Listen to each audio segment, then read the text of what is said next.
আমাকে একটা গান শোনাও না, আমার ঘুম আসছে না। শোনাও না প্লিজ।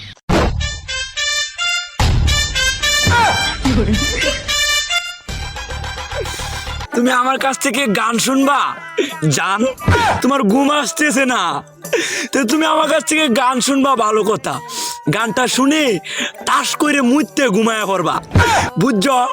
অঙ্কে আমি যে তোমার গান কইতাম, আমি এক জায়গায় গান কইছিলাম, পরে 160 টাকা জরিমানা দিয়ে এসেছি, বুঝেছো? এখন আমি গান বলতেছি, তুমি উপস্থাপনতা করো আমার গানটা শুনে। তাহলে গানটা আমি একটু বলে ফেলি। তুমি কুতু কুতু দিও না কুতু কুতু, তুমি কুতু কুতু দিও না কুতু কুতু, তুমি কুতু কুতু দিও না কুতু কুতু, কুতু কুতু কুতু কুতু কুতু কুতু কুতু তুমি দিও না, কুতু কুতু কুতু কুতু কুতু কুতু কুতু তুমি দিও না, কুতু কুতু দিও না